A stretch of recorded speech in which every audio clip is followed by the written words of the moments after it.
Traore, Omo Ibrahim Traore, a captain in a country that is less than 23 million.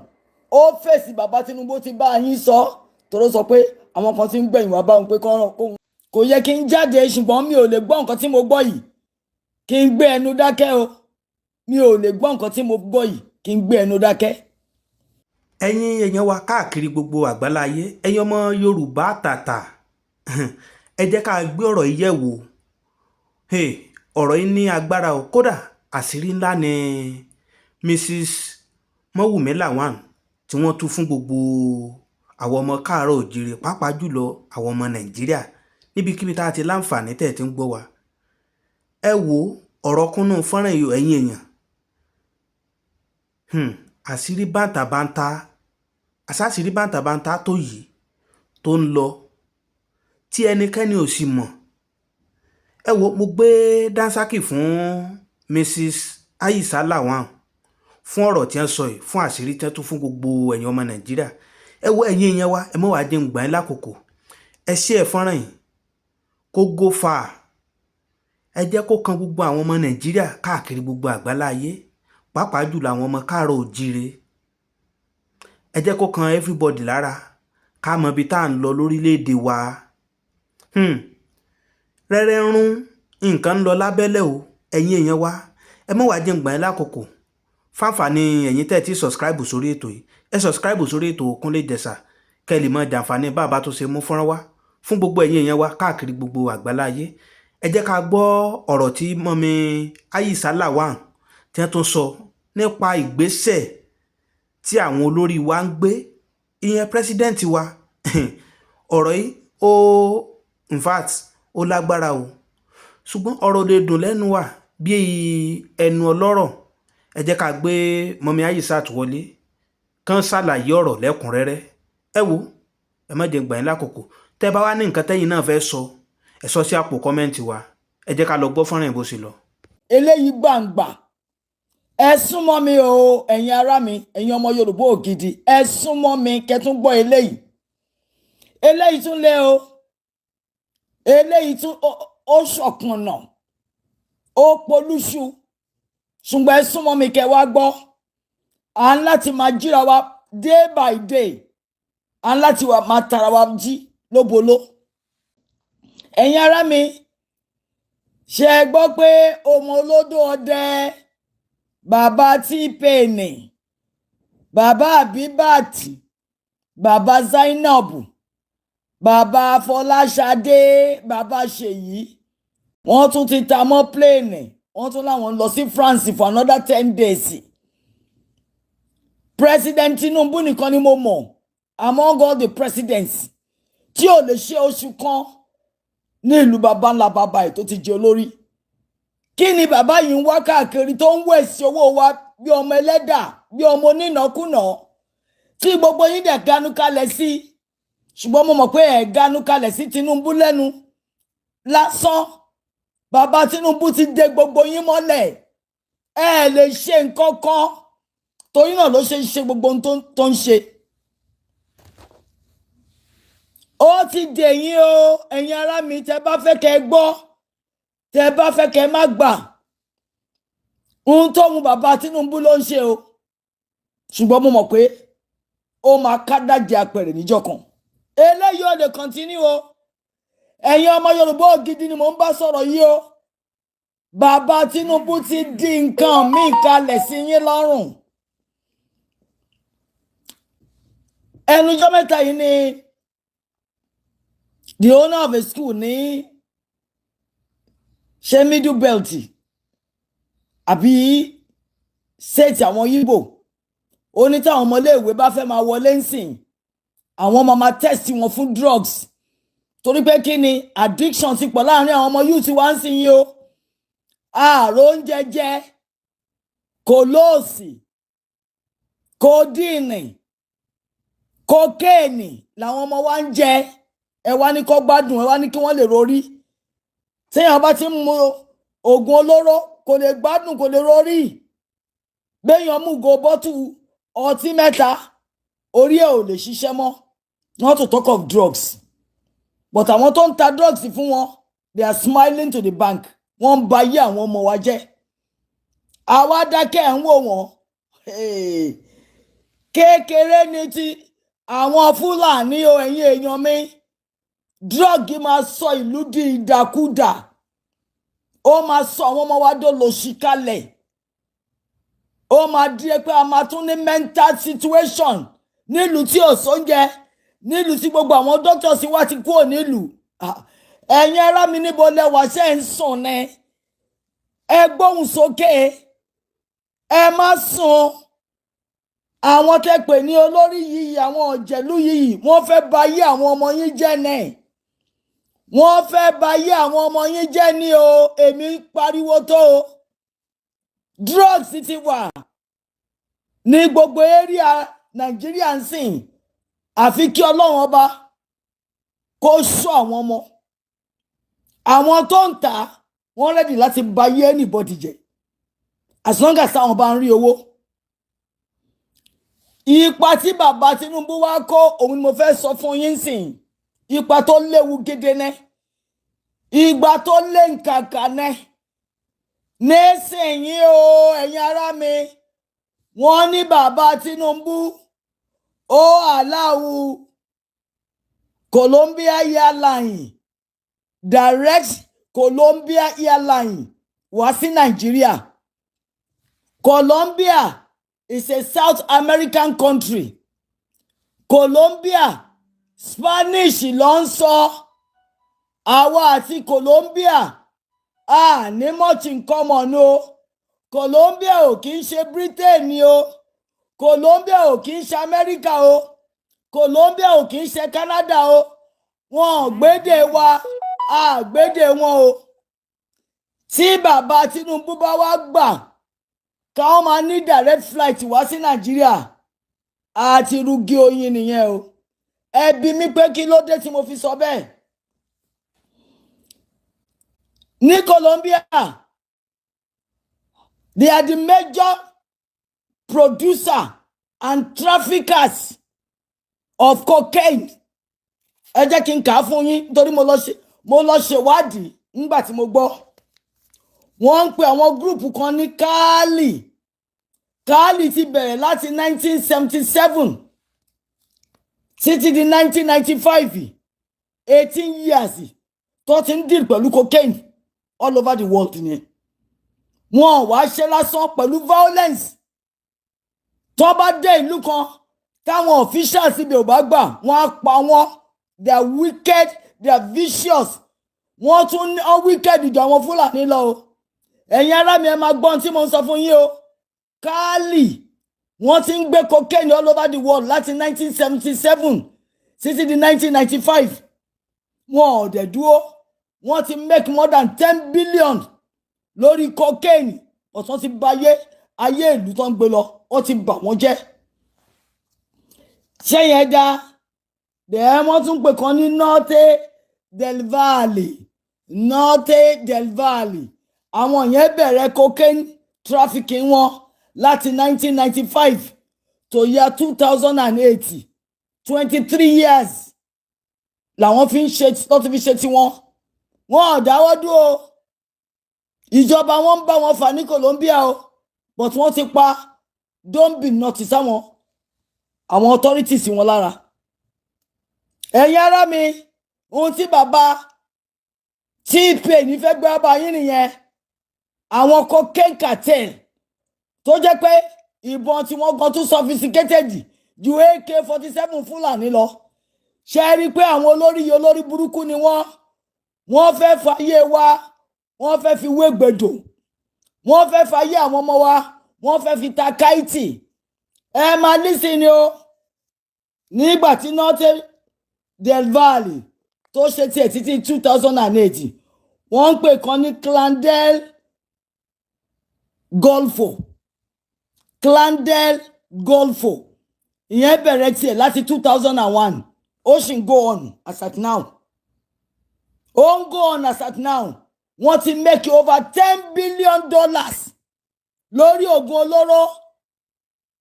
Àwọn ìyẹn náà wọ́n fẹ́ kán wá bá wa kán máa gbé plane wá direct láti Colombia kán máa ta oògùn ní ìlú wa.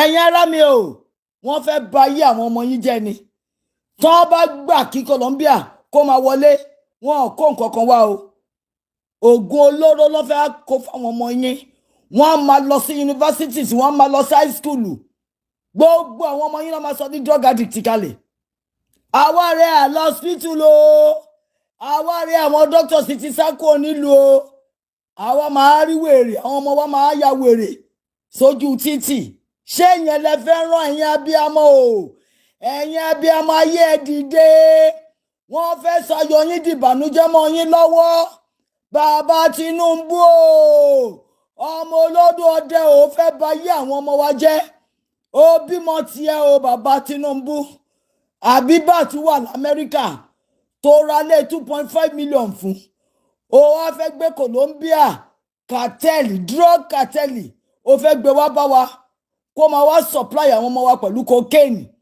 àti other drugs drug addiction ti ń ṣẹlẹ̀ ní Nàìjíríà àwọn ọmọ wa lórí kòlóòsì lórí codeine nígbà táwa ń dàgbà fẹ́ǹsìkì àti kafinọ́ọ̀nù lásán la mọ̀ tábà lẹ́dẹ̀kì tábà lótútù oríṣiríṣi oògùn làwọn ọmọ wa ti mọ̀ ń sìn kòlóòsì wọ́n ń porúkọ ọmọ lóríṣiríṣi tí mi ò tiẹ̀ gbọ́ rí òun làwọn ọmọ wa mọ̀ ń sìn yìí o torí wọ́n ń dàrú ṣé psychiatric hospital how many psychiatrists la ní tó máa bá yín wo àwọn ọmọ àbí ìyá tó bímọ wèrè ló fẹ́ kọ́ ọmọ òun jẹ́ ẹ̀yin abiyamọ ayé ẹ dìde mo pè yín o ẹ̀yin abiyamọ fọ̀já gbọ̀rọ̀gbọ̀rọ̀ mo pè yín ẹ kẹ́gbẹ́ sí bàbá Tinubu o kó máa approve Colombia ní nǹkan kan in common pẹ̀lú Colombia o ẹ̀yin ará mi ẹ dìde ẹ gbóhùn sókè ẹ sunkún sí bàbá Tinubu lọ́rùn o ó fẹ́ sọ àwọn ọmọ yín di drug addict kalẹ̀ tó bá ti gbà fáwọn Colombia kan máa wá drug ló ń bá gbé bàbá àwọn ọmọ yín o bọ́n ṣe ń gbé lọ sí yunifásitì ló ń gbé lọ sí high school ló ń gbé lọ sí technology ẹ á máa rí àwọn ọmọ tó máa mú kòlóòsì lójú títì tẹ bá lè fẹ́ stop wọn wọ́n á pa yín dànù ni wọ́n á pa àwọn officials gan gbogbo àwọn immigration tọ́ọ̀ ní jẹ́ kán wọlé wọ́n á pa wọ́n á wọlé ẹ lọ wo gbogbo ìlú tí Colombia ń gbé oògùn olóró lọ wọ́n bẹ̀rù wọn Amẹ́ríkà gan bá wọn fà á títí kì í ṣe pé wọn bá wọn fà ó wọ́n jọ ń para wọn ní o ẹ wá sọ fún mi ìbọn wo ni bàbá Tinubu ní ó níbọn kò lè àrẹ́sì àwọn Boko Haram kò lè àrẹ́sì Lakurawasi kò lè àrẹ́sì Mahmudu àwọn Iswat àwọn Memunati Colombia ló wá fẹ́ àrẹ́sì ẹ̀yin ará mi o wọ́n ti fẹ́ gbé Trojan horse wọlé fún wa o fún àwọn ọmọ wa lẹ́yìn wá ọ̀la àwọn ọmọ tó máa ṣe lédè wa ló fẹ́ sọ di wèrè mọ́ wa lọ́wọ́ o èmi ń pariwo tèmi ẹ̀yin abiyamọ ayé ẹ dìde o kí bàbá Tinubu tó sọ ayé àwọn ọmọ wa di pangolo ẹ dìde kẹ́ sọ̀rọ̀ sókè ẹ dìde mo mọ̀ pé ó ti dè yín ẹ jára yín pẹ̀lú àdúrà bàbá Tinubu máa sọ ayé àwọn ọmọ yín di ayé tó polúṣò ẹ má jẹ́ kó sọ ayé àwọn ọmọ yín di pangolo ẹ má jẹ́ kó sọ àwọn ọmọ yín di olòṣìkalẹ̀ ẹ mọ̀ pé iṣẹ́ tí bàbá Tinubu ń ṣe tẹ́lẹ̀tẹ́lẹ̀ náà nìyẹn iṣẹ́ tá mọ̀ wọ́n sí nìyẹn kán máa tajà kán máa ta epo kán máa ta gbogbo ẹ̀ ṣùgbọ́n eléyìí wá kẹ̀mẹ́mẹ́ o directly náà máa gbé àwọn kinní yìí wọlé fáwọn ọmọ yín tí àwọn ọmọ yín bá ti ń mọ orí wọn ń dàrú ni torí cocaine ò ní nǹkan kan tó fẹ́ ṣe nínú ayé èèyàn ju pé kó ba ayé jẹ́ lọ ṣé ń tẹ́ fẹ́ nìyẹn ẹ̀yin abiyamọ ẹ fẹ́ káwọn ọmọ yín máa mu cocaine láàárọ̀ lọ́sàn-án lálẹ́ kán wá di wèrè sí títì ṣé ń tẹ́ fẹ́ nìyẹn ni ẹ̀yin abiyamọ fọ̀já gbọ̀rọ̀gbọ̀rọ̀ ẹ̀yin ni mò ń pè o èmi náà bímọ mi ò ní gbà kí ọmọ mi kó fi sìgá sẹ́nu bèrè ká ṣe cocaine Colombia is one of the sophisticated countries in the world tó mọ̀ wọ́n pé cocaine àwọn ìjọba wọn bá wọn fàtì gbogbo àwọn tí mo dárúkọ fún yìí Cali Norte del Valle Clandel Golva, Sinaloa cartel, cocaine ló fi di billionaires. Bàbá Tinubu o, ọmọ olódò ọdẹ o, ọmọ olódò orin o, má gbàgbé kú fáwọn ọmọ wa o, má wàá gbé kú fáwọn ọmọ wa o, ó ti make owó o, má wàá jẹ́ káwọn ọmọ wa polúṣo o, má wàá sàwọn ọmọ wa dolórí burúkú kalẹ̀ o. Ẹ bá mi pa àwọn abiyamọ ayé kan wá gbọ́ ní tí mo fẹ́ sọ. Bàbá Tinubu ti approve Colombia flight to Nigeria. Ikú ló ń gbé bọ̀ wá bá àwọn ọmọ wa o. Ikú ló ń gbé bọ̀ wá bá àwọn ọmọ wa o, not disguise ẹ̀. Trojan horse òun ló ń gbé bọ̀ wá bá wa. Ikú ló wà ń bẹ̀. Ikú ló wà ń bẹ̀. Mo sọ tèmi o. Mo sọ tèmi, ẹ̀yin abiyamọ ayé ẹ dìde. Ẹ̀yin abiyamọ fọ̀já gbọ̀rọ̀gbọ̀rọ̀ ẹ dìde. Bàbá Tinubu fẹ́ gbé cocaine Colombia wọlé wá bá àwọn ọmọ yín. Ó fẹ́ pa yín lẹ́kún ni o. Ó fẹ́ pa yín lẹ́kún ni o. Ẹ̀yin abiyamọ ẹ dìde, mo sọ tèmi o. Ẹ má jẹ́ kí bàbá Tinubu sọ ayọ̀ yín di ìbànújẹ́. Àwọn ọmọ tó máa delédè yín lẹ́yìn ọ̀la. Àwọn ọmọ tó máa sọjọ́ fún yín lẹ́yìn ọ̀la. Àwọn ọmọ tó máa gbé orúkọ yín dìde lẹ́yìn ọ̀la. Àwọn ọmọ tó máa sìn yín tọ́jú alẹ́. Òun ni bàbá Tinubu fẹ́ sọ di drug addict kalẹ̀. Ó ti gbà fún wọn kó máa gbé kí flight máa wọlé láti Colombia. Nàìjíríà ò gbọ́ Spanish o. Nada. Wọn ò gbọ́. Ó ti bá French jẹ. Ó ti gbá French mu. Ó tún fẹ́ gba ikú wálé láti Colombia fún yín. Tó bá tẹ̀ la bá Brazil tán, wọ́n kó àwọn ìran Yorùbá lọ sí Brazil.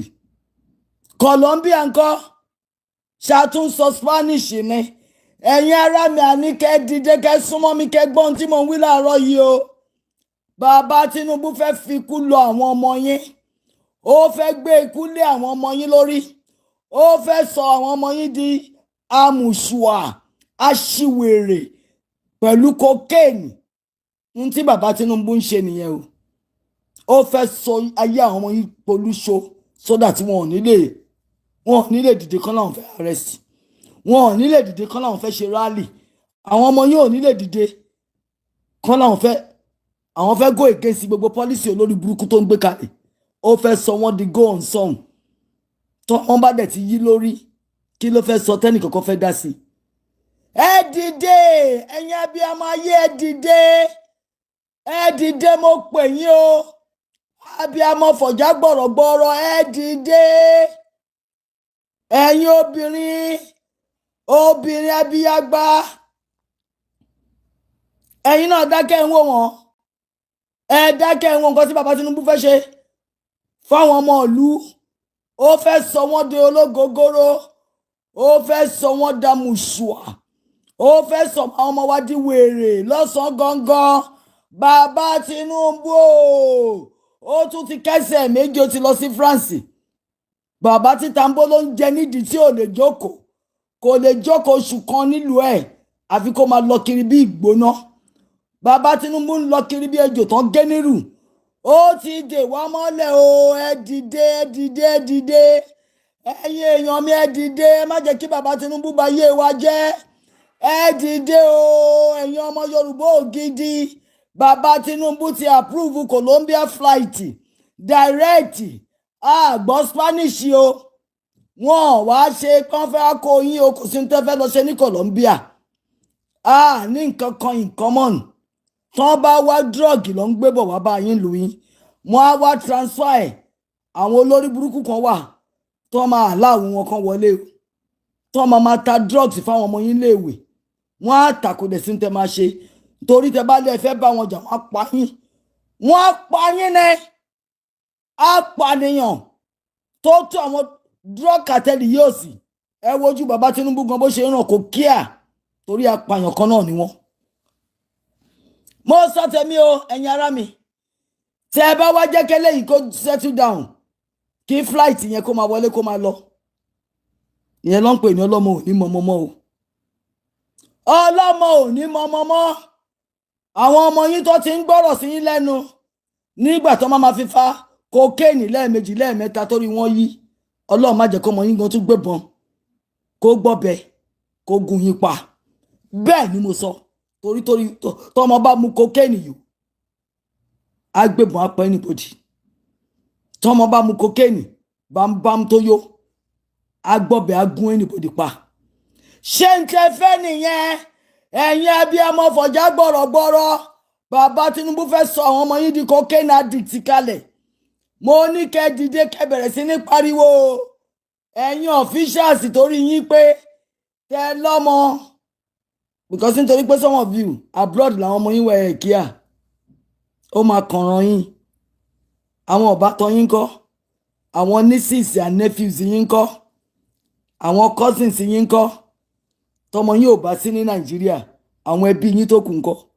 ṣe fẹ́ kàn ya wèrè sí títì kẹ máa mú wọn so n tí bàbá Tinubu fẹ́ ṣe nìyẹn pé ńgbà tó ń ya gbogbo àwọn ọmọ youth tó ń pariwo léhùn lórí tó ń bá ya wèrè kò sẹ́ni tó máa lísìn sí wọn ṣé ń tẹ́ fẹ́ nìyẹn ẹ̀yin abiyamọ bàbá Tinubu fẹ́ sọ àwọn ọmọ yín di wèrè kalẹ̀ lọ́sàn-án gangan èmi sọ tèmi o ní mi ò sọ mo ti sọ pé tí n bá ti ń jáde tí n bá ti ń sọ òtítọ́ mo ń fi Ọlọ́run ṣẹlẹ́rìí yí pé Olúwa Ọlọ́run o ẹ̀yin lẹ́lẹ́rìí mi mo sọ jáde o bàbá Tinubu fẹ́ gbé ikú wọlé fún àwọn youth Nàìjíríà ó fẹ́ approve Colombia flight cocaine lọ́nbọ̀ àtà nílùú wa àwọn ọmọ wa youth wa wọ́n fẹ́ pa ayé wọn run o bàbá Tinubu o bàbá oníjẹkújẹ aláìlójútì àgbàlagbà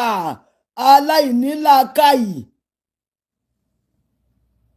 apanimáyọ̀dà ni bàbá ológìní òru ẹ̀yin àti kóboro yín Olúwa ló máa fi iná jó yín bí gúgúrú ń tẹ́ fi dè wá mọ́lẹ̀ bàbá Tinubu Olúwa máa já Olúwa ó máa já ń tẹ́ fi dè wá mọ́lẹ̀ Olúwa máa já àjò ní gúgúrú bí àjò níná bí gúgúrú tẹ́ bá láwa lápá lẹ́ máa pa bàbá Tinubu Ọlọ́run á bẹ̀rẹ̀ sí ní pa àwọn ọmọ tiyín náà èmi ọ̀rọ̀ mi ò pọ̀ lẹ́ni o ẹ̀yin abiyamọ ni mo ké wá bá o ìpè ẹ má jẹ́ kí bàbá Tinubu sọ àwọn ọmọ yín di olólórí burúkú kalẹ̀ kó má sọ àwọn ọmọ ọlọ́mọ di wèrè lọ́sàn gangan wọ́n máa gbé oògùn lọ bá wọn ní skúlù lọ gbé wọn ní kíláàsì àwọn teachers mi kan á tún gbà torí wọ́n á bribe wọn pẹ̀lú owó burúkú ń bẹ lọ́wọ́ wọn ẹ̀yin náà rí bí bàbá Tinubu bó ṣe ń fún yàn 500 lẹ́nì ló ń fún wọn ní 1 million lọ́la wọn ò mọ owó tó là kọ torí pé owó wọn kọ́ owó ẹ̀jẹ̀ ni ẹ̀yin ará mi ọ̀n dẹ̀ kí àbáwọn bá ṣe ná as long as wọ́n bá lọ fún nǹkan dáadáa orí burúkú iná lọ ná fún o orí burúkú ni bàbá Tinubu náwó sí torí náà lẹ́ṣẹ̀ ń rí tó ń du ní mẹ́sàn-án mẹ́wàá tó ń du ìlà ìlò bàbá Tinubu lè nísinmi o lè nísinmi tẹ́ bá ní fún wa ní ìsinmi kẹ́ẹ̀dọ̀ wa kó dúró lórí òróró wa ẹ̀yin náà ò ní nísinmi o ojú ewé omi ni kò kí ń nísinmi ní nísinmi ẹ máa lọ ẹ máa bọ̀ ni Olúwa máa ti gbé ìdààmú lé yín lọ́wọ́ ẹ̀yin náà ò ní nísinmi torí wàhálà tẹ́ fẹ́ wá kó wá bá àwọn ọmọ wa yìí ó fẹ́ polúṣo ẹ̀yin abiyamọ ayé dìde ẹ pariwo síta o Colombia drugs ló ń gbé bọ̀ wá bá yín lu yín o èmi sọ tèmi o mo sọ tèmi tí n bá dẹ̀ ti sọ tèmi tí n kí n tó bá fẹ́ ṣẹlẹ̀ Ọlọ́run ò ní dá mi lẹ́bi ẹgbọ́n tí mo wí fún yín mo sọ tèmi yí pé ká bẹ̀rẹ̀ sí ní pariwo fún authorities bẹ̀rẹ̀ sí ní pariwo fún immigration wá pariwo fún bàbá Tinubu o pé kó má gbékú wá bá àwọn ọmọ yín o kokéènì kò kí ń ṣe lagingisi o kokéènì ò kí ń ṣe ṣọkọléètì o kokéènì ò kí ń ṣe bisikíìtì o oògùn olóró ni o tó bá ti ń wọnú ẹ̀jẹ̀ àwọn ọmọ yín orí wọn ló fẹ́ dàrú yẹn o ṣùgbọ́n mo sọ tí ẹ̀yin abiyamọ ni mí o, mi ò ní gbà kẹ́ni kankan kó mú idà kọjá lórí ọmọ mi. ṣùgbọ́n ẹ̀yin tẹ́ ń sọ pé bàbá Tinubu ló máa ṣe ẹ ti filẹ̀kẹ̀ sí di ọmọ olódò ọdẹ o, ẹ ti já wẹ́lẹ́wẹ́lẹ́ o, ẹkún ni gbogbo yín kẹ́ǹsì yẹn bí ń pa yín, ṣùgbọ́n ńgbà tó ń fún yín ní 2000 tó ń fún yín láǹkárá ẹ̀ ń jó ẹ̀ ń jùbàdí. ọdún mẹ́wàá lẹ́nì bẹ́ẹ̀ bá fi bàbá Tinubu sórí àpèrè tán wà ẹ lè rí bá ti ṣe o. àwọn tó máa rí bá ti ṣe làwọn tó ń kìsì àsì wọn, àwọn tó máa ṣe làwọn sympathizers sí wọn, àwọn tó ń jáde sọ̀rọ̀ fún wọn. bá wàhálà ọmọ Fúlàní ń sọ wípé Lagos is no man's island, olórí burúkú bàbá ńlá bàbá ẹ̀ Uthman Dan Fodio tó kó wọn wá ṣó nípìn nínú Nàìjíríà tí bá wàhálà torí pé bàbá Tinubu ti fi ṣe spokesperson. ṣe rí ìwọ̀sí tẹ́ ń rí èèyàn ọmọ Yorùbá, ṣe rí ẹ̀gbin tẹ́ ń rí tó ń ta pẹ̀tẹ̀pẹ̀tẹ̀ sí yín lára wọn ní kẹ́ gbà mọ́ra kẹ́ máa wọ̀ lọ bẹ́ẹ̀. ẹ̀yin ará mi, ó ṣe mí láàánú pé olórí ta ní àwọn olórí burúkú ni wọ́n fẹ́ bà ayé àwọn ọmọ wa jẹ́. mo ń pariwo tó ẹ̀yin èèyàn mi ẹ dìde. Fúlàní ń pa wá mẹ́sàn-án mẹ́wàá àárín nǹkan kan ṣe sí nítorí pé àwọn tó pẹ̀lú àwọn lólórí wọn kíá. tí Fúlàní bá lè pa 20 million nínú 60 million ọmọ Yorùbá déédéé wọn ló ṣe, wọn á ní enough money láti ná. ìyẹn wá dá oògùn olóró òṣèwò ó máa sọ ọmọdé wèrè kalẹ̀ ní oògùn olóró. ẹ wá wò wọn l'Amẹ́ríkà tó oògùn olóró ti yí lórí bí wèrè ní bí wèrè ẹ lè mú wọn so. ṣé ń tẹ́ fẹ́ gbé dání nìyẹn? ń tẹ́ fẹ́ gbà lọ́wọ́ bàbá Tinubu nìyẹn? ń tẹ́ fẹ́ kó fi baptize ilé ayé àwọn ọmọ yín nìyẹn? oògùn olóró làwọn Colombia ń gbé bọ̀ wá bá àwọn ọmọ yín. ẹ̀yin abiyamọ ẹ dìde. mo mọ̀ pé bàbá Tinubu ti so yín mọ́lẹ̀, ó ti dè yín mọ́lẹ̀ pẹ̀lú kóbóró ejò ló fi dè yín, ó ti dè yín. torí náà ni a lot of you ò lè rorí, kì í ṣe lásán, kò ń ṣe lásán ẹ̀yin èèyàn mi, kò ń ṣe lásán. bóun ṣe dè yín ni Queen Elizabeth ṣe dé ogún ìlú tó ń rùlù 50 ọdún lórí wọn. the same thing ni bàbá Tinubu ń ṣe. bàbá Tinubu fẹ́ máa rúlù gbogbo Nàìjíríà bó ṣe wù wọ́n ni bàbá Tinubu fẹ́ máa rúlù wa. torí náà tó bá lọ sí France ní Friday tó bá dé ní Sunday á tún gba Brazil lọ Monday tó bá dé á lóun lọ sí St. Lucia. ẹbí bàbá Tinubu kí ló ń wà? olórí burúkú wọn Nàìjíríà kò láti ọdún méjì tán ti gorí oyè Nàìjíríà kò bẹ̀tà. bébí ṣe ń pa wá làwọn èèyàn ń commit suicide ní Nàìjíríà. àwọn ọmọ Yorùbá ń commit suicide, àwọn ọmọ Yorùbá ń tọrọ bárà. mi ò gbọ́rú ẹ̀rí o látijọ́ tí mo ti délé ayé. èmi náà mo ti dé ó ti pẹ́ díẹ̀. èmi ò rí Yorùbá tó tọrọ bárà rí. ọ̀nà tí ń tọrọ bárà àti ń ṣàlẹ̀ jẹ nítorí pé olórí burúkú ta pè olórí májẹ̀díyẹ. tá bá wí tó ẹ̀ sọ pé ọmọ wa ni ẹ jẹ́ kó ṣe, ọmọ yín ṣe, ikú ló gbélé yín lọ́wọ́.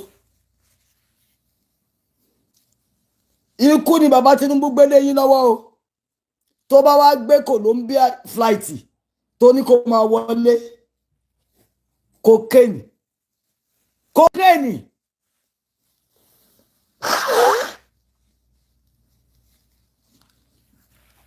cocaine ni bàbá Tinubu ló fẹ́ present yín. á nígbà tí gbogbo àwọn ọmọ yín bá mú cocaine tán yó, òun fẹ́ wo bí tán ti fẹ́ máa argue, òun fẹ́ wo bọ́n ṣe fẹ́ tú síta. á pàkì àwọn ọmọ wa, á kó wọn lọ sí psychiatric ward, á lórí wọn ti yí. Meanwhile, òun ló gba Colombia wọlé o. Ikú ni bàbá Tinubu ń gbé bọ̀ wá bá àwọn ọmọ yín o. Bàbá Tinubu fẹ́ sọ àwọn ọmọ yín di wèrè kalẹ̀ lọ́sàn gangan. Àwọn ọmọ tó máa delédè lẹ́yìn ọ̀la yín nìyẹn o. Àwọn ọmọ tó máa sọjọ́ fún yín lọ́la nìyẹn o. Àwọn ọmọ tó máa gbé orúkọ yín, orúkọ ìdílé wọn ga, òun ni bàbá Tinubu fẹ́ pò mọ́lẹ̀ yẹn o. Àwọn ọmọ tó máa take care of you, bọ́mọ mi ṣe ń take care of me ní Amẹ́ríkà. Àwọn ni bàbá Tinubu fẹ́ sọ di wèrè kalẹ̀ fún yín yẹn o. Òun ni bàbá Tinubu fẹ́ sọ di wèrè kalẹ̀ yìí o. Mo ń sọ tèmi. Ẹ̀yin abiyamọ ẹ dìde. Mo ń kìlọ̀ fún yín.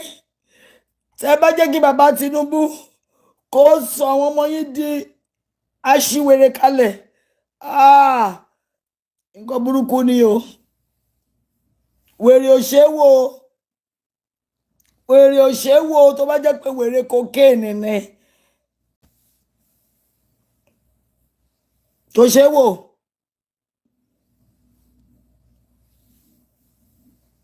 Tó bá mú lẹ́ni, tẹ́ bá rò pé wọ́n gbádùn, wọ́n á tún padà lọ sí díẹ̀. Mo pè yín abiyamọ ayé. Mo pè yín o ẹ̀yin abiyamọ ayé. Ẹ dìde.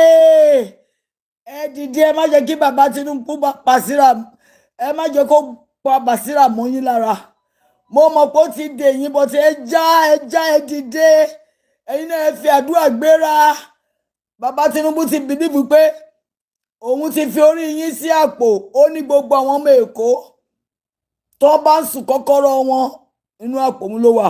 Mo dẹ̀ ti sọ fọ́lọ́run pé kó já kó jó. Kó já kó jó.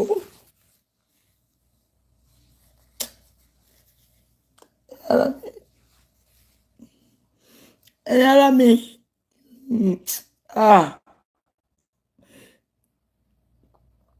Lólórí o.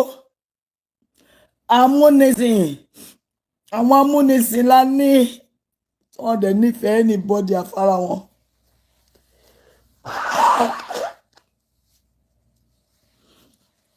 Wọ́n nífẹ̀ẹ́ nìkankan afárá wọn. Àwọn olórí burúkú yìí wọn ò lè gbà.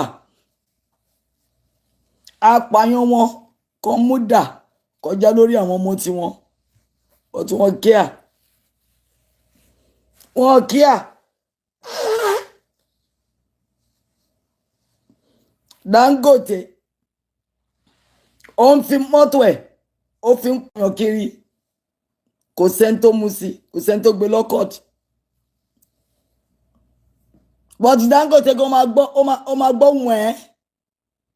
Nígbà tó bá gba class action, gbogbo àwọn tí mọ́tò ẹ̀ ti pa tó ti polúṣọ, Dangote á fèsì justice.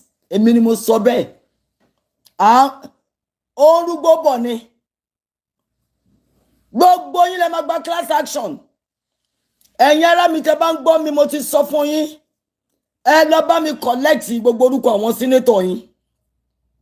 Ẹ bá mi collect gbogbo àwọn governor yín. Kì í ṣe governor Yorùbá nìkan o. Àti ti Fúlàní ni, àti ti Igbo ni, àti ti ni. Ẹ lọ collect ẹ wá. State Department of America. State Department of Germany. State Department of Australia. Of Canada. Already Canada ti ní APC àti PDP. Ó ní gbogbo yín ni terrorist. Màá wá send. Màá ṣe wá send gbogbo orúkọ yín. Ẹ fẹ́ wá sí ìlú òyìnbó. Tí wọ́n tún ìlú tí wọ́n ṣe. Kẹ máa lọ́ndà owó wa. Owó tó belong to 240. Ẹ̀yin 100 or 200. Ẹ fẹ́ máa ná nínàkúnà. Bàbá Tinubu o. Bàbá Tinubu o. Ẹ máa rí jàǹgbàdì Ọlọ́run. Ẹ̀yin ra lé 2.5 million cash fún Abibat Oyindamola tá à ń rí lójú títì New York bí ọmọ tó ti ya wèrè. Ohun tó tẹ́ fẹ́ fowó wa ṣe nìyẹn. Wọn kò ní fúnná fún yín bàbá Tinubu. As long as ẹ bá jẹ́ kí àwọn ọmọ wa ti wá kán ráyé gbé, kán ríṣẹ́ ṣe, gbogbo owó tẹ́ bá ná lórí àwọn ọmọ yín kì í ṣe pé mo fi bà wọ́n jẹ́. wọn ń ṣọmọ tó ń dùn yàn nú. Tẹ́ bá rà bí bá ti yẹn oyin dàmọ́lá bí ọmọ tó ti ya wèrè ni. Ó dẹ̀ láti rí bẹ́ẹ̀ torí pé ìkà nìyín. Ìkà nìyín bàbá Tinubu. Gbogbo ń tẹ́ gbìn òun lẹ máa ká. Ẹ̀fọ́ tẹ́ sè tẹ́rò pé àwọn ọmọ tálíkà lẹ fẹ́ fún jẹ. Tẹ́ bá jẹ́ tẹ yóò tán Ọlọ́run á rí pákéjì ẹ̀ á gbélé àwọn ọmọ yín lọ́wọ́. Ẹ ṣẹ̀ṣẹ̀ bẹ̀rẹ̀ ní o. Ẹ tí rí nǹkan kan bàbá Tinubu. Ọlọ́run tó ń dájọ́ afẹ́yín pẹ́ran ó sì wà láyé. Òun là rí ìró àlà alápá kábíkábí gbogbo ibi tẹ́ bá mọ̀ ẹ tọwọ́ bọ̀ bàbá Tinubu ẹ bọ́ lọ́hùn lẹ́sẹ̀ gbèjì. Ẹ̀yin ará mi ẹ ní tèmi pọ̀ bẹ́ẹ̀ ni as long as tí Ọlọ́run fún mi ní ohun yìí tó fún mi ní èdè tó dẹ̀ fún mi ní làákàyè mo ń láti gbèrú bàbá Tinubu jáde toró rò pé òun lòun lágbára jù ní ayé mo ní irọ́ ló pa. Ọlọ́run sì gbà fún yín ní o bàbá Tinubu ó ń wà yín dẹni 30 years ago Babangida ó ń ṣe bẹ́ẹ̀ ní pé òun lọ́lọ́run wọn bí kàn rí ẹ̀rí kó lóun fẹ́ fẹsẹ̀ yẹn rìn mọ́ orí iṣẹ́ àyẹn ló máa wà tọ́lọ́jọ́ máa fi dé. Ẹ bá mi sọ bẹ́ẹ̀ fún wọn gbogbo àwọn alágbára tó ń dún mọ̀rúmọ̀ wa mo lọ́lọ́run pákéjì ya wọn ni ìmí máa gbélé ṣòde nu wọn á máa fi ṣíbí wọn á máa fi gbé ice water sí wọn lẹ́nu torí pé wọ́n ti balẹ̀ ayé jẹ́. Gbogbo ẹ̀yin ẹbí ọmọ mo ní kẹ́ dìde kẹ́ bẹ̀rẹ̀ sí ní gbàdúrà gbígbóná sẹ́. Election ò lè ṣe o bẹ́ẹ̀ ṣe election bàbá Tinubu máa rí igi ẹ̀ náà ni ó máa tún wọlé. Àdúrà ní kẹ́ gbà kọ́lọ́run yí dànù. Àdúrà ní bẹ́ẹ̀ bá ṣe mọ̀ ọba àgbẹ̀ sí ní gbà pé Ọlọ́run ọba o Ọlọ́run tó ní ilé ayé tó ní ilẹ̀ tó lókè tó ní gbogbo àwa tó wà nínú ayé gbogbo agbára búburú gbogbo kú òbòrò ejò tí bàbá Tinubu fi dè wá mọ́lẹ̀ Olúwa sọ iná kalẹ̀ kó jó bí gúgúrú bá wa yí dànù gbogbo mọ̀nàfìkì àbòsí tẹ́ńbẹ́lẹ́kún tí bàbá Tinubu àti àwọn ẹmẹ̀wà ẹ̀ tó ń ṣe lórí wa pé ká má mọ̀ ń tá ń ṣe ká má lè rorí ká má lè dìde wọ́n ti gbàgbára wọ́n ti gbóhùn wọ́n ti gba làákàyè ìyẹn ni pé kò sí boldness mọ́ kò sí courage. Mailafia sọ̀rọ̀ Obadiah Mailafia assistant governor of CBN ó sọ pé àwọn Boko Haram ó wà nínú gọ́ọ̀mẹ̀ntì Buhari àwọn òun bá wọn sọ̀rọ̀ òun mọ̀ wọ́n àwọn governors mi náà wà ń bẹ̀ oṣù 6 wọ́n pa. Kí ló fún yín ní guarantee pẹ̀lú àwa tá à ń sọ̀rọ̀ yìí tọ́lọ́ bá gbà fún bàbá Tinubu kò ní mú wa mọ́lẹ̀ Ọlọ́run ò ní gbà fún ni ká máa gbàdúrà torí gbogbo àwa tá fẹ́ sọ̀rọ̀ tá fẹ́ sọ òtítọ́ jáde wọ́n á máa fi kú lé wa ni ṣùgbọ́n Ọlọ́run ò ní gbà fún wọn olóòótọ́ ò ní kú sípò kà. Bàbá Ọbásanjọ́ bàbá oní kò mọ kò tọ́ ajẹ lójú onílé jẹ lójú àlejò ọmọ òye jẹku allegedly ẹ ń lọ síwájú ẹ ń lọ sẹ́yìn ẹ ṣáà ń balẹ̀ ayé jẹ́ báyé yín ṣe máa bàjẹ́ nìyẹn o balẹ̀ yín ṣe máa polúṣo nìyẹn o àárọ̀ yín ti dá o alálẹ̀ máa yí dànù ní o bàbá Ọbásanjọ́ tẹ bá rò pé ẹ ti get all the aces ẹ lọ kọ sílẹ̀ bàbá Ọbásanjọ́ ayé yìí máa polúṣo ni kò ń ṣèpè kò sẹ́ni tó ṣerú nǹkan tẹ́ ṣe yẹn tó lọ lọ́wọ́ òfò Olúwa máa yànnàná yín ni ó máa disgrace yín ẹ lè ṣẹ̀ṣẹ̀ bẹ̀rẹ̀ ni o Ọlọ́run wà yín dẹni tó bá kù ọ̀sẹ̀ méjì péré tẹ́ máa fi lé ayé yìí lẹ̀ gbogbo ayé máa mọrú èèyàn tẹ́ jẹ́. Ẹ̀yin àti bàbá Tinubu 5 and 6 ní ẹ yàtọ̀ síra yín ẹ wicked to the core You are wicked to the core. But Ọlọ́run á jẹ́wọ́ bó ṣe jẹ́ fún yín. Ọlọ́run á jẹ́wọ́ fún yín pé òun ni alágbára. The all-knowing God, the all-seeing God, the all-present God, the Alpha and the Omega. Á jẹ́wọ́ fún yín pé òun ni the beginning, òun ni the ending. He knows the end from the beginning. Ẹ̀yin rò pé ń play Ọlọ́run. Ọlọ́run tó fún yín ní common sense. Kò wá ní mọ̀ bí tẹ́ ń lọ. Ẹ máa jẹ gbá. Ẹ̀yin tẹ́ wá tẹ̀lé wọn tẹ́ni tó ń ṣe ó dáa. Tọ́lọ́run bá fún wọn lẹ́gba 12. Ó ti dandan pé ẹ máa jẹ 10 ń bẹ̀. Torí pé ń tẹ́ fẹ́ jẹ. Wèrè wíkẹ́. Ọmọ 57 looking like baba 75. Ó máa fi dààmú, máa fi stress, máa fi yí ara ẹ lórí. Ó ń sọ̀rọ̀ ń sin bí ẹni pé ìwọ ládé kan. In fact, ìwọ ló rúlu Nàìjíríà ń sìn. Ọmọ olódo dé ó ti gbá délé ẹ lórí. N tó wùn ẹ ló ń ṣe pa òun láwọn aráàlú ẹ. Ó mọ̀ pé òun ta àwọn aráàlú ẹ lọ́pọ̀. Àpábí ò ti bá rẹ̀ níbi tó máa bá rẹ̀ o. Ó dẹ̀ ṣẹ̀ṣẹ̀ bẹ̀rẹ̀ ni. Ẹni tó lẹ́yìn ò ní sùn. Òun gan ò ní fojú korò. Ẹ̀yin ti gbọ́ngbọ́n kúkú. Àwa náà máa gbọ́ngbọ́n sínsìn. Àtijọ́ wọ ṣòkòtò kan náà o. Kẹ́ jẹ́ kí orí yín kó fa epo. Àtijọ́ wọ ṣòkòtò kan náà. Gbogbo agbára tẹ́ bá ní ẹ máa lọ sà. Ẹ bá Ọlọ́run wá níwájú. Níjọ́ tẹ́ bá rí original, inú Ọlọ́run ló máa jó yín bí gúgúrú. Bẹ́ẹ̀ wà nínú plane gan, á mú wálẹ̀. Bẹ́ẹ̀ wà nínú omi, á capsize, á drown yín. Ẹ ṣẹ̀ṣẹ̀ bẹ̀rẹ̀ ni o. Babangida alágbára jọ òun ni. Tó ń dún mọ̀rúmọ̀rú. Tó ń pa àwọn sójà tó ń rìn wọ́n mọ́nú inú ẹ̀rọ. Tí ẹ ti dé bá o. Tí Babangida ti dé bá. Bí tí yín náà ṣe máa dé bá yín nìyẹn. Bó ṣe máa dé bá yín nìyẹn. Bó ṣe máa dé bá yín nìyẹn. Unconventional.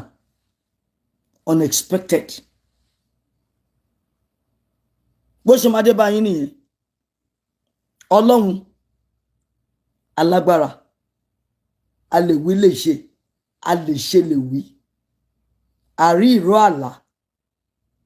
Àríjà másà. Arógun má ṣọlẹ̀. Òun lọ́lọ́run tá gbójúlé. Àwa ò lágbára o. Ẹ jẹ́ kí n sọ fún yá ní agbára. Torí tá bá ní agbára látọdún 10. Àti handle àwọn Fúlàní olórí burúkú tán. Àwọn apanimáyọ̀dà. Àwọn abámàlúsùn. Àwọn ọmọ onídọ̀tí. Àwọn ọmọ eléèrí. Àwọn máa fìtọ̀ fọ́rí. Àti handle wọn. Lágbára. À ń pariwo pa ọmọ Yorùbá lágbára. Tá bá lágbára. Fúlàní a máa wọnú ilé, a máa lọ gbé ọba. Lágbára. Níbi tí agbára wà. Tó bá wọlé kò ní jáde. Tó bá wọlé ọba. A mú gbálẹ̀. Ìgbálẹ̀ a máa gbá ààfin ọba ni. Ibi tágbára wà nìyẹn. A máa gbá ọ̀ntí tó bá máa sọ fún pé gbélẹ̀ ta ló rán ẹ wá and so on and so forth. Lágbára. Tá bá dẹ̀ ní àti tagbára àti fi gbowó. And níbo lówó náà wá ń sìn? Níbo lówó tá gbà wà? Tata value wa. Àti ta value wa èèyàn ọmọ Yorùbá ògidì ẹjẹ́ àṣọ tọrọ fúnra wa. Àti tara wa lọ́pọ̀ torí owó. Owó ti lọ. Ó ti tán. Iyì wa ńkọ́? Ọlọ́run má jẹ́ kí iyì wa wọ mi. Fúlàní wa ń ṣe gbòs. Bàbá Tinubu wa fẹ́ gbé canker worm wá bá wa. Ìyẹn ló ń pè ní onslaught of the enemy. Tí Colombia bá wọlé sí Nàìjíríà lára. Tí Fúlàní lẹ́rí tẹ̀ ń pariwo. Wọ́n á decimate a whole town. Made the whole country digbi. Àwọn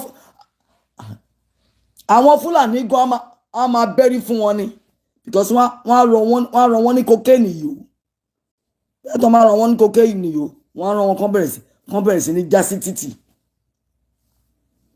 mo sọ tèmi o ẹ̀yin ará mi ẹ bẹ̀rẹ̀ sí ní pariwo fún bàbá Tinubu yìí pé Colombia flight yẹn sẹ́ kó cancel ẹ̀ ni tí ò bá cancel ẹ̀ ikú ló ń gbé bọ̀ wá bá ọmọ yín o cocaine gidigidi àwọn raw cocaine àwọn tó yẹ pé cocaine tí wọ́n mú kì í ṣe pé wọ́n kàn mú lásán wọ́n ń grow ẹ̀ wọ́n ń gbìn wọ́n ní graveyard of cocaine kì í ṣe pọ́n lọ́rọ̀ àwọn ń gbìn àwọn original tẹ́ pé tọ́mọ bá mú lẹ́ẹ̀kan sẹ́ẹ̀mejì ó máa ya wèrè ni o ṣé nǹkan tẹ́ fẹ́ nìyẹn ẹ̀yin abiyamọ tòótọ́ ẹ̀yin abiyamọ fọ̀já gbọ̀rọ̀gbọ̀rọ̀ ẹ̀yin ni mò ń ké pè o mi ò sọ àwọn abiyágbá o wọ́n fẹ́ káwọn ọmọ máa ta cocaine kan lè rówó mo ti rẹ́ni tó ń tà tí ò tiẹ̀ mú kò mú o ọmọ ẹ̀ ò mú o ṣùgbọ́n nítorí pé òun gan ń tà ó ń gbé ó ń tà níṣẹ́ làkọ́ bí ń ṣe bí wèrè o ìyẹn ni pé sàn ké ni o kò mú o ṣùgbọ́n ń tà ṣùgbọ́n ńgbà tọ́lọ́ máa dá lẹ́jọ́ ọmọ tiẹ̀ gangan bí wèrè ló ń ṣe láláì mú cocaine yẹn so àwọn ọmọ wọn bá wá mú gangan ńkọ́ àwọn adiwèrè tí ó ṣe ìwòsàn ṣé ń tẹ fẹ́ nìyẹn ṣàdúrà yín lórí àwọn ọmọ yín nìyẹn ṣé ẹ sì gbèrè èrè ayọ̀ nìyẹn kán lọ sí yunifásitì kan wá dé kán má wúlò fún yín àbí kán parí high school kán má lè lọ sí yunifásitì àbí kán parí high school kán wá ya wèrè sí títì ṣé ń tẹ fẹ́ nìyẹn ẹ̀yin abiyamọ ayé ẹ̀yin abiyamọ fọ̀já gbọ̀rọ̀gbọ̀rọ̀ oníṣẹ́ ńlá Dr. Ọmọ́wùnmí pé yín o mo pàkíyèsí yín sí o ẹ dìde gbóhùn sókè ẹ sọ̀rọ̀ sókè ẹ sunkún sí bàbá T-Pain kó má wàá fi cocaine bá yí àwọn ọmọ rẹ Colombia ti wọlé dé bá yín o èmi ni mo sọ yẹn o èmi sọ tèmi o mo sọ tèmi ẹ̀yin èèyàn mi o mo sọ tèmi o ẹ̀yin ọmọ Yorùbá ògidì ẹ bá mi fi ṣọwọ́ sí wọn o àti gọ́vnà wọn àti senators ẹ bá mi forúkọ wọn ẹ bá mi fi ṣọwọ́ o ẹ lọ sí orí Wùmí Lawal YouTube kẹ bá mi forúkọ wọn síbẹ̀ gbogbo wọn ló máa gba answer ìbéèrè wọn o àwọn yìí tó máa lọ sí International Criminal Court ó wà nù wọn nǹkan bá fẹ́ kàn ṣe ìmí inú ẹ̀wọ̀n ló máa wà tó máa fi jáde láyé àti jọ̀wọ́ ṣòkòtò kan náà ẹ bá mi wá orúkọ wọn gbogbo senators House of Rep àwọn governors ti Yorùbá ní ti Ìgbò ní ti Fúlàní ní gbogbo àgbáyé ni máa fi ẹjọ́ wọn sùn kán máa náwó yẹn ní Nàìjíríà kán máa náwó ní wọlé State Department máa gbọ́ gbogbo tó ń ṣe kán tó gba class action wọ́n á jókòó sí Nàìjíríà wọ́n á máa ṣòṣì bí ẹran aṣẹ́wó wọn tó bá wọlé gan wọ́n á mú wọn nítorí gbogbo wọn ni máa ṣe investigation yìí tó ń gbé cocaine yìí tó ń support terrorist gbogbo wọn la máa fẹjọ́ wọn sùn kápá tiwa ọ̀pá ká wọn apá àwọn tó lágbára jù wọn ká ṣẹ́gbọ́n tí mo sọ fún yín ẹ bá mi forúkọ wọn ránṣẹ́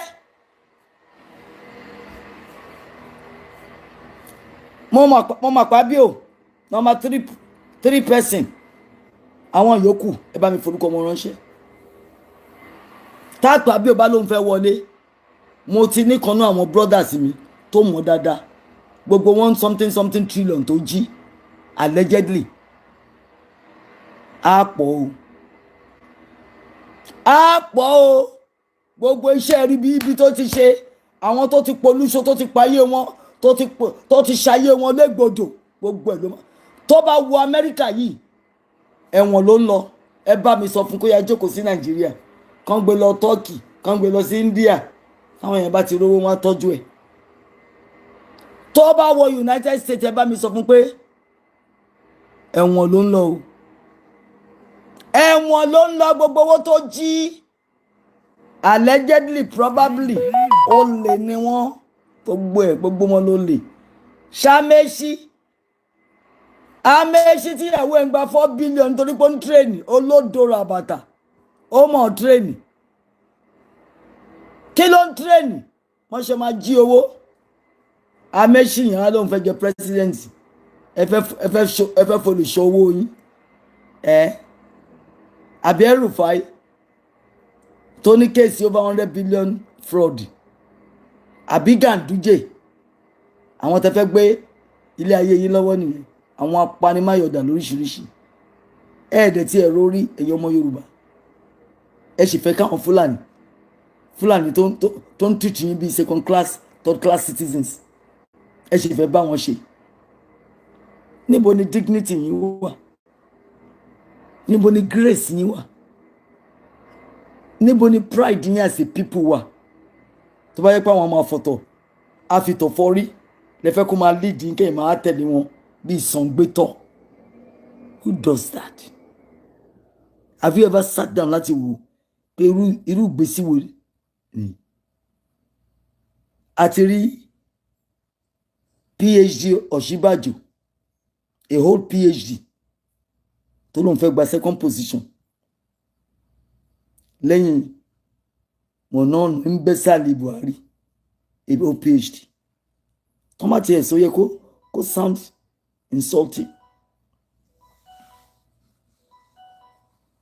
yẹ kó sound ridiculous lọ tó wà ń bẹ Buhari wá ń ran káàkiri bí ọmọ ọ̀dọ̀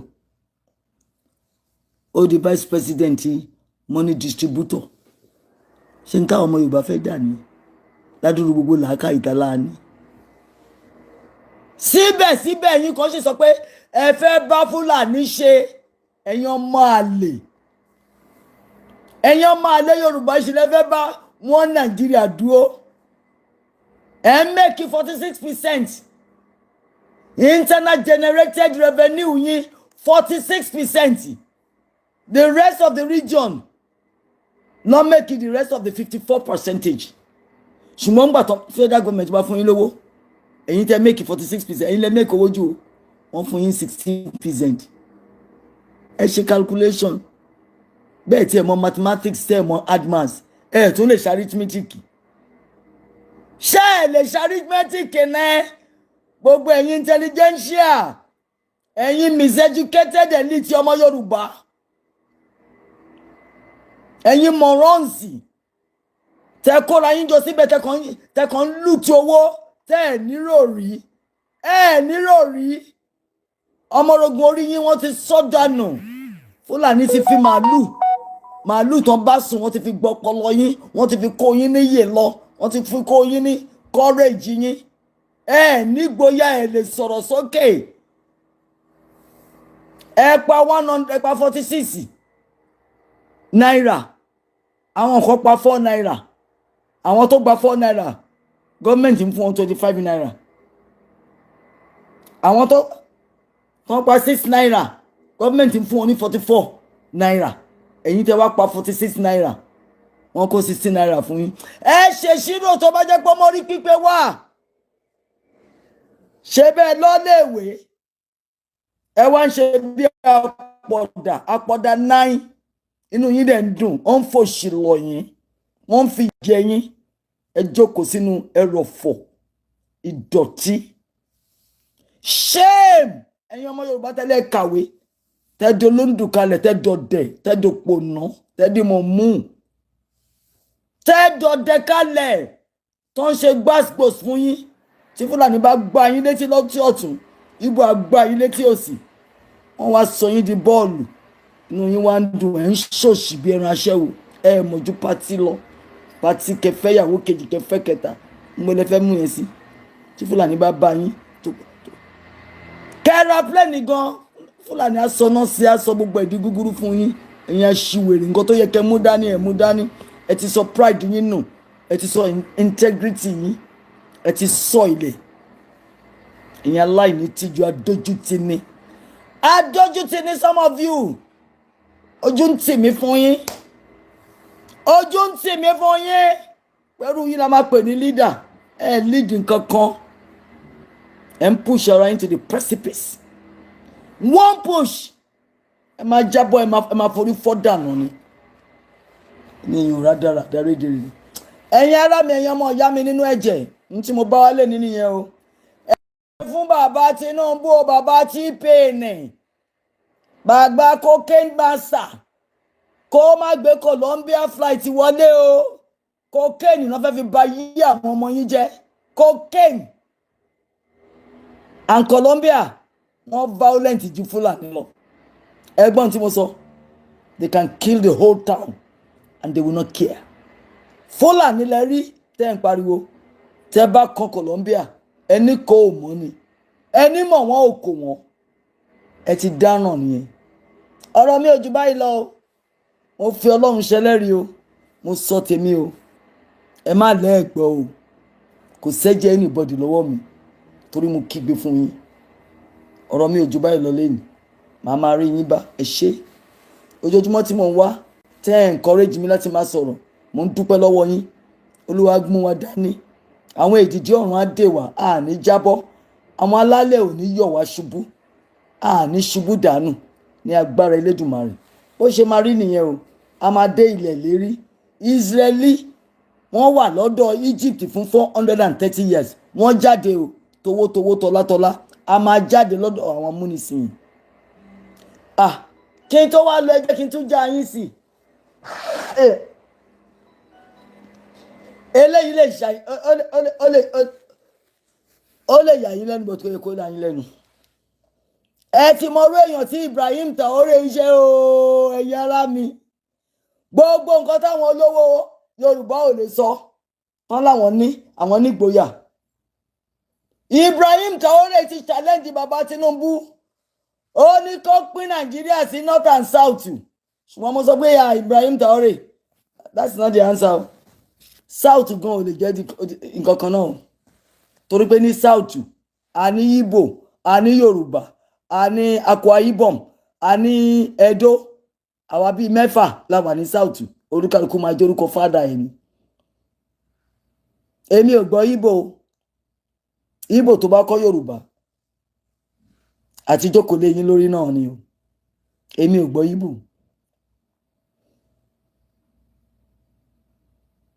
mi ò gbọ́ Edo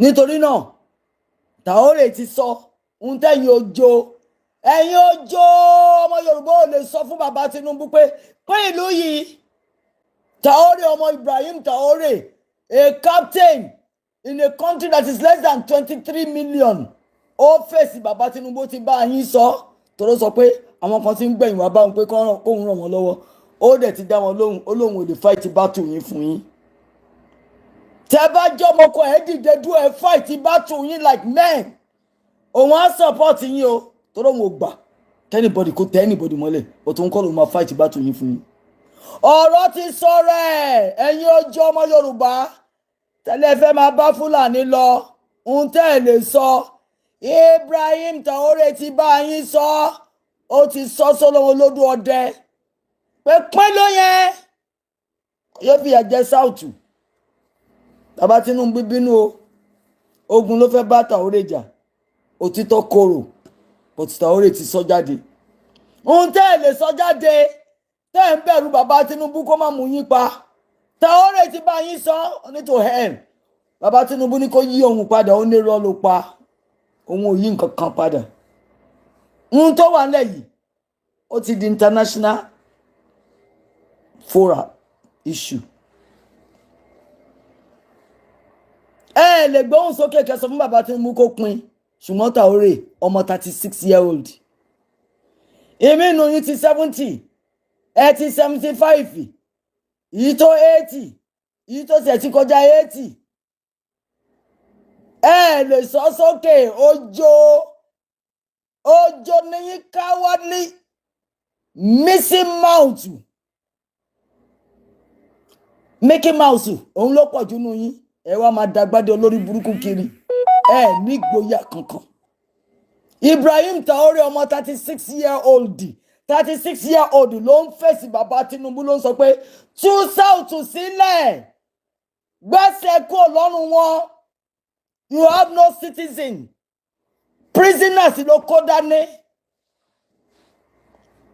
Slave ló kó dání hàn kì í ṣe èèyàn nítorí pé ó jẹ́ kán exhibit inalienable right wọn. Ẹ̀yin ò lè sọ o ṣùgbọ́n Traore ti bá yín sọ. Ẹ̀yin ọmọ Yorùbá tẹ́ bá jẹ́ ọmọ àlè. Tẹ́ bá jẹ́ ọmọ àlè ẹ bú Traore ọ̀tàwọ̀ ọmọ ọkọ. A mọ̀ pé ohun tí Traore ń sọ a ti ń sọ láti bí ọdún 2 sí 3. Ẹ lè fèsì bàbá Tinubu. Traore ti bá yín sọ o. Gbéyẹ̀ wá take the bull by the horn. Ẹ follow suit. Òun ni Traore ti bá yín sọ yẹn. Ẹ bá fẹ́ kẹ́ bú Traore. Ọmọ àlè ló pọ̀ jù nínú yín. Ọmọ àlè ló pọ̀ jù nínú yín. Ẹ̀yin coward bastards. Mickey Mouse. Millie Mouthed. Ọjọ́ burúkú owó nìkan lẹ mọ̀. Ẹ mọ owó kà. Ẹ lóhùn lẹ́nu. Ẹ lè fèsì bàbá Tinubu kẹsàn pé we want Nigeria to be divided. Igbo fẹ́ lọ. Torí pọ́n ti mú Samuel Pansin ẹrù pé bẹ́ẹ̀ a máa dákẹ́. Irọ́ lẹ pa. Ẹ̀yin gan dẹ̀ mọ̀ pé irọ́ lẹ pa. Tí Samuel bá jẹ́ tẹ́rọ́rìsì, Bóde jẹ́ ńkọ́, Boko Haram ńkọ́, ISWAT ńkọ́, Lakurawas ńkọ́, kì í ṣe àwọn ọmọ náà kì nìyẹn. Ẹ̀yin á ṣí èrè. Inú yín dùn pé wọ́n mú Samuel Ekpa. Ṣùgbọ́n lórí burúkú yín, ẹ lè dìmáàndì. Ẹ lè dìmáàndì pé kọ́ mú Gumi. Gumi tí Saudi Arabia gan send back. Ẹ lè dìmáàndì kí bàbá Tinubu mú. Gumi tó ń lọ bá àwọn terrorist nínú igbó tó ń bá wọn negotiate ìyẹn ò kì í ṣe terrorist. Kí ló ń pè yẹn? Terrorist sympathizer or terrorist supporter. Àlọ́mọ àlè ló pọ̀ jù nù yín sẹ́. Ẹ nílò rí. Ẹ lè mú Gumi ṣùgbọ́n ẹ ń sọ fún Finland kán bá yín send Samuel Ekpa.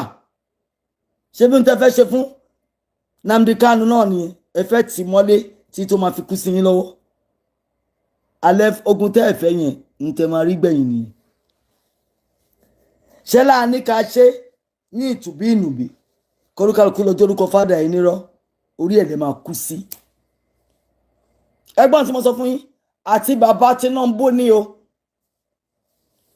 àtàwọn wèrè nọ́ọ̀tì kan láwọn ní Nàìjíríà tí bàbá ńlá bàbá wọn Mọ́dúrà Uthman Dan Fodio tó ló ń gbé Nàìjíríà lé wọn lọ á sọ fún wa bí bàbá ńlá bàbá ẹ̀ bó ṣe ní Nàìjíríà.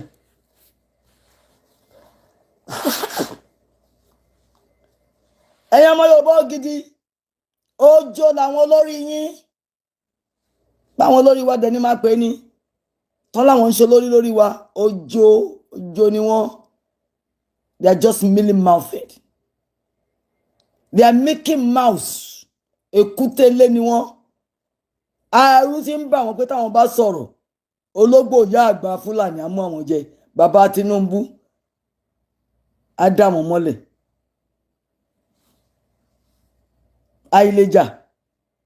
Àìlèjà ni ò ní jẹ́ kí ọmọ joyè lé bàbá ńlá bàbá ẹ̀. Tábálà ní sọ̀rọ̀ ọdún 10 lé ní àlọ́ sí any fucking bargain place. Lost anywhere. Tá bá sọ̀rọ̀ ká bẹ̀rẹ̀ sí ní pariwo. Lost anywhere. Bàbá Tinubu á tún ṣe tán. Wèrè kan ló tún máa gbé síbẹ̀. Ṣáàtì kú olè tó ti nationalize gbogbo asset ẹ̀yọ́ ọmọ Yorùbá. Òun lè fẹ́ gbé síbẹ̀. Tó bá Sanjọ́ gangan sọ pé owó tí Àtíkù ti jí ó lè feed gbogbo Nàìjíríà for the next 20 years. Òun lè tún fẹ́ fi ṣe. Kó tún lọ kó díẹ̀ sí yìí tó máa ná for the next 50 years. Ṣé ń tẹ́ fẹ́ nìyẹn? Àánú yín ṣe mí. Ẹ ti sọ integrity nù. Ẹ ti sọ honor. Ẹ ní decency mu. Ẹ ti ẹ̀ mọ nǹkan tó ń jẹ́ decency. Gbogbo yín kàn ṣòṣì bí ẹran aṣẹ́wó. Nínú gbogbo àwọn ADC yín tẹ́ kó jọ. Ṣé Rufai tó ní kéèsì 100 and something tí ó ti ṣàrẹ́gbẹ́ṣọwọ́ Arẹ́gbẹ́ṣọlá tí ò san owó oṣù fún àwọn èèyàn fọdún 3 tó bá tún wá wọlé ó lè fi àjẹ wọn fọdún 5 kò sí nǹkan kan tẹ́ fẹ́ ṣe sí òun lẹ tún fẹ́ gbé padà wọlé alẹ́ ti yá wèrè ẹ̀gbọ́n tí mo sọ fún yín èmi wọ́n ti gbé ọpọlọ ẹ̀ kó ń bẹ̀ iyẹ̀pẹ̀ ló kù ń bẹ̀ ó kàn ń pariwo ní iyẹ̀pẹ̀ kò sí cerebrum ń bẹ̀ mọ́ èmi ò lè rorí jinlẹ̀ nínú yín pé níbo lẹ̀ ń bá lọ the same old thieves looters of treasury lè ń recycle tí ẹ̀rẹ́ èèyàn ráwọn ọmọ 30-40 Alexander Ocasio 29 years old ló ti wà ní senate 29 orí ìyà tó ń jẹ àwọn ọmọ àdúgbò ẹ̀ waitress ni ó kàwé waitress ló ń ṣe ń gbà yín nígbà tán rí bó ṣe passionate ó wà ní house assembly tó ń jà fáwọn ọ̀nà ẹ sọ fún mi ọmọ Yorùbá wo ló ń jà fún yín lẹ́yìn kan sọ pé yes àwọn support Akpabio Natasha kò ní respect a fẹ́ gbowó a máa gbowó newspaper àwọn olódo òṣì èmi ò ní school sat inú wọn èyí tó ní school sat ó fọ́jì university certificate àwọn yẹn ní wọn láwọn ní respect wọn ò lè ní kán jáde kán lọ sọ̀rọ̀ kẹgbọ́n nǹkan àtàtà kan tó máa sọ òpònú ni wọ́n ń dojú tí èèyàn gbogbo Èkìtì àtòǹdó graduate tó wà ń bẹ̀ lásán wọ́n máa ní kán take position wọ́n tún ṣẹ́kù àwọn dàdá ń dídín àwọn súpọ̀ àrògó mú àwọn náà kó sí senate náà kó sí house of assembly èyí tó kàwé tó lọ́gbọ́n lórí wọn kò pé dọ́sìn nìkan ẹ̀yin ará mi o èyí tí mo tún rí wá sọ fún yín lénìí nìyẹn màá tún máa rí yín bá ẹ ṣé o ẹ kú ojoojúmọ́ mi